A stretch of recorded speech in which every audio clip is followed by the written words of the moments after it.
আসসালামু আলাইকুম। আমি পেঁয়াজের চাষ করার জন্য আর মরিচ চাষ করার জন্য এই বীজ সংগ্রহ করলাম।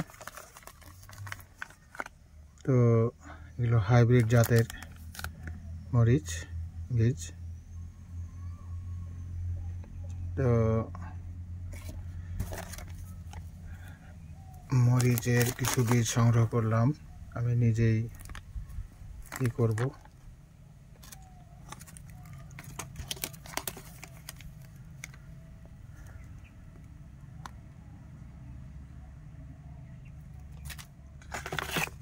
পেঁয়াজের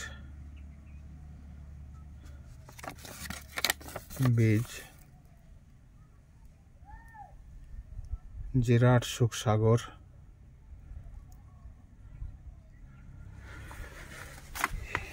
তো 3 কেজি বীজ আমি সংগ্রহ করেছি। জমিগুলো রেডি করা হয়েছে।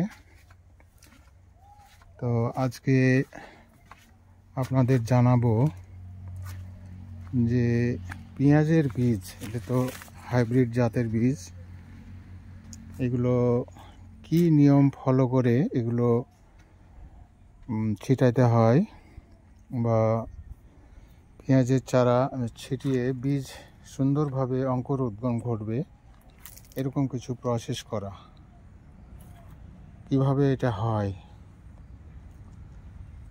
তো এগুলো আগেকার মানুষ জানতো না, বর্তমানে এগুলো ফলাফল পাওয়া যাচ্ছে বিভিন্ন গবেষণার মাধ্যমে। তো পেঁয়াজের বীজ এইটাকে প্যাকেট থেকে বের করে নিয়ে 2 ঘন্টা রোদ্রে শুকানোর পরে এগুলোকে ঠান্ডা করতে দিলাম। এখন 1 ঘন্টা হলো প্রায়, তারপরও আরও 2-3-4 ঘন্টা এটাকে ঠান্ডা করে নিতে হবে। ঠান্ডা করে নেওয়ার পরে অ্যাবসলিউটলি যখন ঠান্ডা হয়ে যাবে, তো তখন এই পানি, 3 কেজি বীজ আছে, প্রত্যেকটিতে 1 কেজি করে, এই 3টাতে 3 কেজি বীজ। তো এই 3 কেজি বীজের জন্য আলাদা আলাদা 3 লিটার অন্য পাত্রে 1 লিটার করে এক পাত্রে পানি নিতে হবে। তার সঙ্গে কিছু মিশাতে হবে। তো মিশানোটা হলো যে নোইন বা কার্বন ডাইজিম পাউডার প্রতি কেজি বা প্রতি লিটার পানিতে মিশাতে হবে 3 গ্রাম।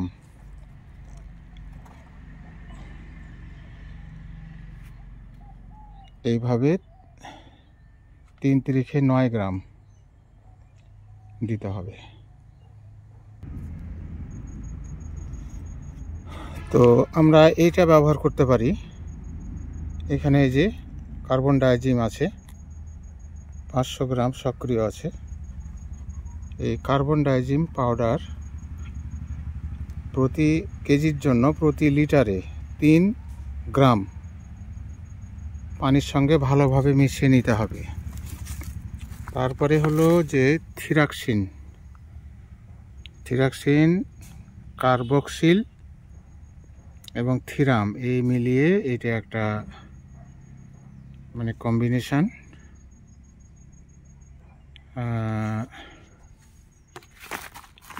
এটা ওই 3 গ্রাম করে প্রতি লিটারে, 3 কেজির জন্য 3-9 গ্রাম মিশাতে হবে। তো মিশিয়ে ওগুলো ওর সঙ্গে ভিজিয়ে রেখে দিতে হবে 12 ঘন্টা। তো এটা অঙ্কুর উদ্গমের জন্য এবং চারা ঠিক রাখার জন্য যে কোনো চারা।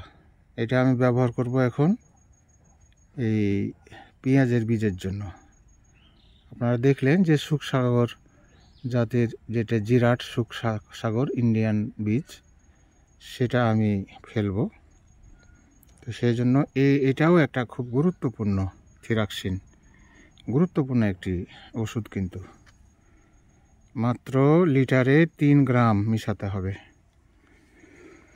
দিয়ে এটা প্রক্রিয়া করে নিয়ে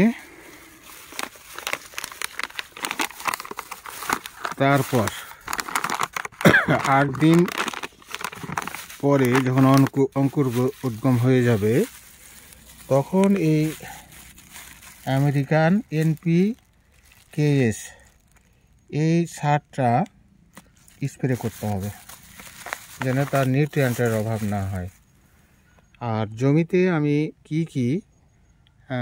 করেছি, সার দিয়েছি এবং জমিটাকে যে দূষণমুক্ত করেছি, শোধন করেছি, আজকে প্রায় 20 দিন হয় আগে। কিন্তু সময়গুলো আমি নিলাম, জমিকে শুকিয়ে নিলাম, ওই সমস্ত জিনিস দিয়ে। ওখানে আমি দিয়েছি প্রতি কাঠায় 3 কেজি করে দলচুন, তারপরে প্রতি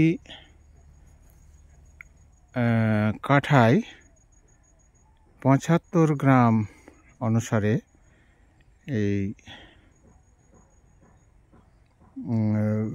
দানাদার বিষ, তারপরে বোরন পরিমাণ মতো, মানে বিঘাতে 1 কেজি হিসাবে যা লাগে কাঠা প্রতি, সেভাবে দিয়েছি বোরন। তারপরে জিঙ্ক দিয়েছি, 10টা দিয়েছি, গোবর সার দিয়েছি, আবার কেঁচো সার দিয়েছি, এর সঙ্গে DAP এবং পটাশ দিয়েছি। সব মিশিয়ে জমি তৈরি করা হয়েছে। জমি আপনাদেরকে আমি দেখাবো, এই জমিটার বর্তমান পরিস্থিতি। আমি আগামীকালকেই করব, এই বীজটা ছিটাবো। আজকে ভিজিয়ে রেখে দেবো, ওই যে কয়টা জিনিস বললাম, 2টা জিনিস দিয়ে 3 গ্রাম করে। তো যেটা আমরা দেখলাম যে থিরাক্সিন, এই NPKS, এটা কিন্তু দিতে হবে 10 দিনের যখন তখন ওর সাথে আরও এই যে টার্বো বা এই যে কার্বন ডাইজিন দিতে হবে। আর এই থিরাক্সিনের কাজ খুবই, এই চারার জন্য খুবই ভালো। সুতরাং এটা মিশিয়ে আমি এটা করব। ভিডিওটি একটু বড় হতে পারে, আপনাদেরকে আমি বাকি অংশ দেখাচ্ছি, জমি প্রস্তুতি কি অবস্থায় আছে। এই যে বাগান, জমি ফাঁকা জমি সেভাবে পাওয়া যায়নি। তো বাগানের একটা গাছগুলো 10 হাত পর পর লাগানো আছে। তো এদিকে কিছু বেগুন লাগানো আছে, আর বাকি জমি সব ফাঁকা পড়েছিল। তো ওই জায়গাগুলোকে আমি পেঁয়াজের পুল ফেলার জন্য তৈরি করলাম। তো আজ থেকে 20 দিন আগে এই জমিগুলো হাল বেয়ে 2-3 চাষ দিয়ে সার, ওই যে বললাম NPKS, আরও বিভিন্ন রকমের নিউট্রিয়েন্ট যেগুলো দিয়েছি বললাম জমি শোধনের জন্য, দিয়ে রেখে দিয়েছিলাম। এখন জমি সুন্দর হয়ে গেছে, এখন প্রস্তুত হয়ে গেছে। তো এখানে এই পেঁয়াজের বীজটা আমি ফেলবো। এই যে এইগুলো রেডি, একেবারে সুন্দর হয়ে আছে, জমি শুকিয়ে আছে। তো এখানে প্রায় 14-15 কাঠার মতো জায়গা 3 কেজি বীজ ফেলার জন্য আমি রেডি করেছি। তো এগুলো আশা করি আমার কাজে লাগবে। আর যেহেতু গাছ ছোট ছোট, এই ছোট ছোট গাছের ফাঁকে ফাঁকে আমি আশেপাশে অন্যান্য জায়গায় দেখলাম যে তারা আলু, পেঁয়াজ, রসুন এই সমস্ত চাষাবাদ করছেন। তো আমি ভাবলাম যে না, আমি পেঁয়াজের বীজটা এখানে ফেলি, আর কিছুটা রসুন লাগানো হবে। এদিকে কিছুটা আলু লাগিয়েছি, তারপরে কিছু লাল শাক এইসব। আর এই জায়গাটাতে ইতিপূর্বে দেশি জাতের, যেটা তাহিরপুরা পেঁয়াজ বলে, তার কিছুটা বীজ আমি ফেলেছি। তো তাহিরপুরাটা খুব ভালো জাত, কিন্তু উৎপাদন কম। এই জন্য আমি ওই ইন্ডিয়ান ওই সুখসাগর, যেটা জিরাট সুখসাগর, ওটা কিন্তু আমি করেছি, বাছাই করেছি। যে পশ্চিমবাংলায় যেটা ভালো মতো হয়, অথচ আমাদের চাঁপাইনবাবগঞ্জ জেলা, রাজশাহীর সংলগ্ন নওগাঁ, রাজশাহী, তাতে হুগলি খুব দূরে নয়। তো সেই হিসেবে ওটা পরিবেশ সম্মত হবে এবং আমাদের দেশীয় জাত হিসেবে। এখন না হয় ইন্ডিয়া, কিন্তু আসলে তো ইন্ডিয়া, বাংলাদেশ এরা পাশাপাশি। ইন্ডিয়ার যেটা পশ্চিমবঙ্গ, মালদা জেলা বা হুগলি, এরা পাশাপাশি আমাদের কাছেই। সুতরাং আমি এটা আগামীতে ফেলবো। আমি আপনাদের সেই ভিডিওগুলো ক্রমাগত দিব। বসে থেকে হবে না, কিছু নিজের যা জমি আছে, কিছু আছে, শক্তি আছে, এটাকে ব্যবহার করতে শিখতে হবে। সুতরাং আমি এগুলোই শুরু করে দিয়েছি হালকা করে, যাতে করে ফলাফলগুলো ভালো পাওয়া যায়।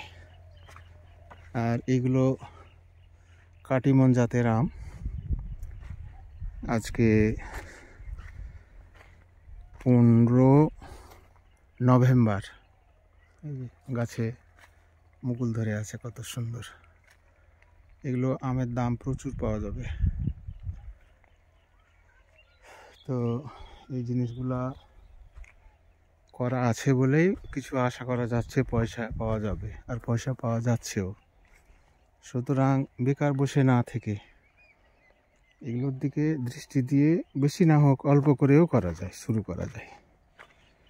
কিন্তু কিছু নিয়ম কানুন আছে। যেমন এই যে জমিটা তৈরি আছে আজকে প্রায় 10-12 দিন, 15 দিন আগে, কিন্তু কাটিমন আম এগুলো ধরে আছে। তো জমি তৈরি করে রেখে দিয়েছিলাম, এখন বীজ ফেলতে আসছি, দেখছি যে এই ছোট ছোট ঘাস, অসংখ্য ঘাসের জন্ম হয়েছে। এই যে অনেক ঘাস। তো ওই বীজ ফেলার আগে একটু সময় দিতে হয়, তাহলে এই ঘাসটা বেরিয়ে গেল। আর তার সাথে সাথে কী করে দিলাম, বীজ ফেলে দিয়ে এটাকে ওলট পালট করে দিলাম। তাহলে ওলট পালট করে দিলে কি হবে, যে এইটা মারা যাবে। তারপর বীজ ফেলে দিয়ে পানি দিয়ে, ঘাস মারা এক ধরনের বিষ আছে, ওই বিষটা আমি এনে রেখেছি, আপনাদের দেখাবো যেদিন কালকে করব। ওই বিষটা স্প্রে করে দিলে আর এই ঘাস আর জন্ম নেবে না। প্রচুর ঘাসের জন্ম নিয়েছে। তো উলট পালট হয়ে গেলে এই ঘাস শেষ, থাকবে না। আর তারপরে আমি এগুলো উলট পালট করলাম কিছুক্ষণ আগে, এগুলোতে আর ঘাস নাই।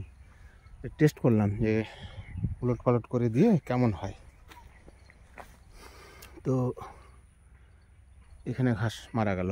তো সুতরাং আর এখন ওগুলো না উলট পালট করে, কালকে যেহেতু আমি বীজ ছিটাবো, ছিটিয়ে দেওয়ার পরেই উলট পালট করবো, তাহলে এটাও মারা গেল আর বীজটাও উলট পালট হয়ে গেল। স্বল্প পরিশ্রমে কাজ হয়ে গেল, দরকার নাই। ওই একবারই সব হয়ে যাবে, একবারই সব হয়ে যাবে এই আশা করি। আর উলট পালট করলাম না। তো আপনারা ভালো থাকবেন, সুস্থ থাকবেন, আর আমার জন্য দোয়া করবেন। আল্লাহ হাফেজ।